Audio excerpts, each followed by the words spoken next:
Hello everyone! Kamusta po kayong lahat? My name is Miss Jess at kung bagong bisita ka sa channel na to, welcome pa and welcome back everybody for today's video. Sobrang excited ako i-share sa inyo to. This is Infinite Radiance, everyone. As you can see po, sa packaging pa lang niya, sobrang ganda niya na. Kaya rin napabili ako ng scent na to and for me, talagang blind buy to. Kasi most of the time, kapag bibili ako ng mga Bath and Body Works na mga bagong scents everyone, I make sure talaga na napapanood ko muna yung mga reviews ng ibang YouTubers. Plus, I really check po yung mga scents notes talaga nakasama dun sa scent. Pero this one kasi, sobrang na-attract talaga ako sa kanyang lalagyan. And tingnan nyo naman yung pinaka-cover niya. Ang ganda, diba? Bongga niya. But anyway, hindi lang po bongga yung panglabas nito, everybody. Again, welcome po dito sa ating channel. And please to consider subscribing po at the end of this video. Kung nakatulong man to, ating gagawing video for today.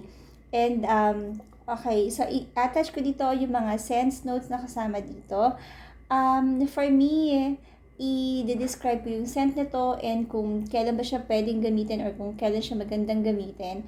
Plus, is it really worth it? Kasi sa totoo lang, dun sa luxury collection, iba yung price nito. Mas mahal ito kesa dun sa like, for example, Covered in Roses or Petal Parade or Pink Obsessed or yung mga ibang mga scents pa kasama dun sa luxury collection, mas mahal talaga to. And blind buy again ito, no? For me, talagang hindi ko talaga siya pinag-isipang mabuti. Hindi katulad ng ibang mga scents na usually ginagrab ko to really review yung mga scents na yun. But this one, talagang blind buy to. So attach ko again dito yung ating scents notes everyone. At for me, ang description ng scent na to para sa akin is mapang-akit siya, but this scent is very crisp, very fresh, and very clean. So, hindi to mapang-akit. Usually kasi yung mga mapang-akit scents are the ones na very warm sa skin natin, na very, yung parang,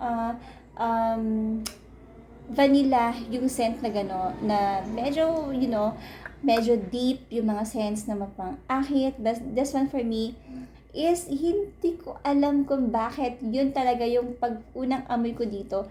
Yun talaga yung nakuha ko na parang saan siya bagay, kailan siya bagay gamitin. Okay, so this one para sa akin is must try and must have everybody. If ikaw is mahilig mag-blind buy, isa to doon sa isa-suggest ko sa'yo na i-blind buy mo. Bakit? Ang bango nito. And then, nung nag-spray ako nito, very long lasting yung scent nito. Ang tagal talaga niyang mawala. Compared dun sa ibang mga scents na meron ako from Bath and Body Works. This one, talagang magsistay talaga siya. I mean like, kahit isang spray lang, abot na abot siya hanggang maghapon. Ganun siya kaganda. And again, for me, ito yung scent na ang unang pumasok sa isip ko is yung asawa ko.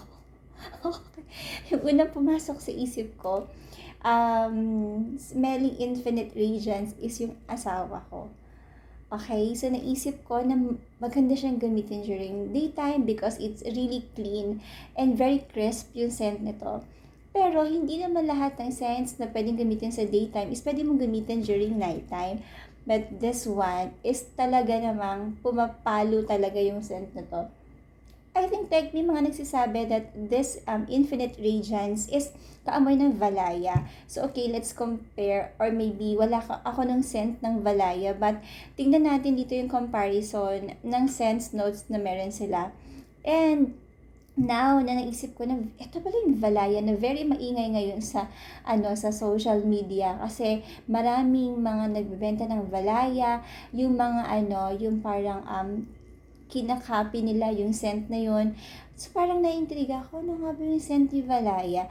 And now na sinasabi nila na ito nga is isa doon sa dupe ng Valaya, which cost really talagang gagastos ka kasi mahal daw yun, yung Valaya. And now na-realize ko na if ito si Valaya, ang bango niya talaga. Ganon. Hindi ako mahilig sa clean type of scent, yung mga fresh type of scent, hindi ko siya masyadong pinapansin. Tapos hindi ko siya priority, kumbaga, kung bibili ako ng mga scents, hindi ko yun uunahin. But this one, gusto ko ng backup nito, as in, gusto ko ng maraming backup nito, as in, nakakagigil yung scent nito. Yun talaga yung term doon, nakakagigil yung scent nito, and I think, kahit asawa mo yung katabi mo, nakakagigil talaga yung amoy nito. Sobrang bango niya, hindi ko siya ma-describe, totally hindi ko talaga siya masasabi kung ano nga bang klaseng scent yun. Basta, for me, this is very sophisticated and very, very, yayamanin na amoy ng pabango. And, very, kasi siya, crisp. As in, feeling ko magtatagal to the whole day. Tapos yun nga, kinakwento ko kanina, pag nag-spray ka sa buhok nito, grabe. As in, kahit na mag-isa lang ako, bangong, kahit mag-isa ka lang at kahit ikaw lang yung aamoy ng scent na to, for sure, mababanguhan ka. What more yung mga tao na sa paligid natin.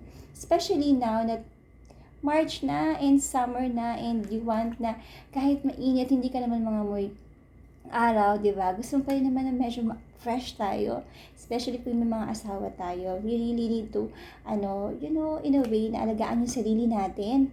Lagi tayo dapat mabango.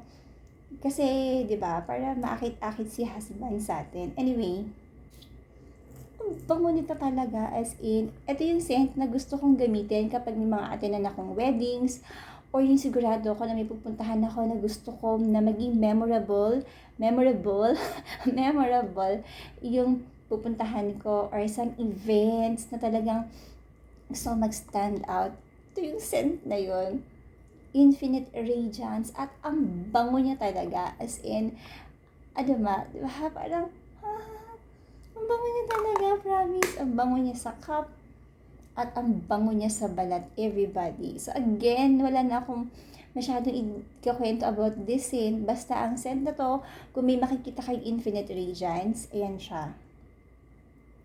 Must buy to, must try, kung ikaw is mahilig mag-blind buy, ito talaga yung dapat na i-blind buy natin, everyone. Yung iba mga scents kasi, of course, kanya-kanya naman yan, depende yun sa pang-amoy natin. But for me, ang dami ko nang naamoy na pabango. Yung mga as in mamahal na pabango. And ito talaga yung mabango talaga siya, promise. Ang bango niya talaga, at kung makakita ko nito sa online, at legit talagang gagrab ko to, gagastusan ko talaga tong scent na to. Ito yung scent na worth it gastusan. This cost actually less than 1,000 pa rin. Pero kapag bumili ka sa SM, may mga Bath and Body Works doon. But yung cost ng mga scents doon is talagang medyo expensive na. Like nasa 1,500 each.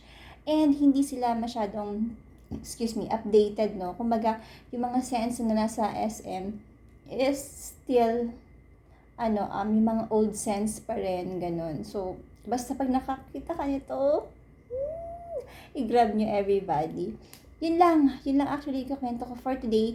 Nakakakilig dun scent na to. Ito yung scent na nakakakilig. And for the first time, ito yung scent na nagpakilig sa akin personally. The other night, kasi nga, masarap siyang gamitin during night and daytime. So, the other night, nung ginamit ko siya, tapos paglugay ko ng buhok, kasi usually nakatali yung buhok natin maghapon. So, paglugay ko ng buhok, sabi ko, ang bango nun. And inisip ko, ano ba yung pabangong ginamit ko? Nag-spray ba ako something sa hair ko? Kasi I don't usually spray sa buhok ko. Pero gusto ko kasi pag nandyan si husband, nagsaspray ako, hindi lang sa katawan, and even sa hair. So, diba? Parang for me, ito talaga yung nag-mark sa akin. Sabi ko, ito talaga yung mabango, na pabango, na worth it na i-hoard, worth it na i-blind buy, mabango siya. So, kung scent na to is kaamoy ng Valaya, sobrang approved pala talaga. Sobrang bango pala talaga ni Valaya. Si Covered in Roses, sabi nila kaamoy siya or dupe siya ni Delina, which hindi ko masyadong bet. Mas mabango to. Okay? So, kung i-compare ko kay Covered in Roses and Infinite Radiance, go ka dito kay Infinite Radiance. Everyone, hindi ako mapapahiya sa scent na to. Sigurado ako. Hindi ako mapapahiya sa scent na to kasi sobrang bango talaga, everybody. Ayun lang. Thank you so much everybody for watching. Magulo man yung video na to. Ang gusto ko lang sabihin sa inyo is grab yours, Infinite Radiance from Bath and Body Works. Again, hindi ko lang sigurado kung kasama to dun sa luxury collection. But anyway, Kapag nakita mo tong scent na to, go grab yours. Must try and must have everybody. Stay safe po and may the good Lord continue to bless and keep you all. Napakainit, summer. So deserve natin talaga magpabango. God bless po. Bye!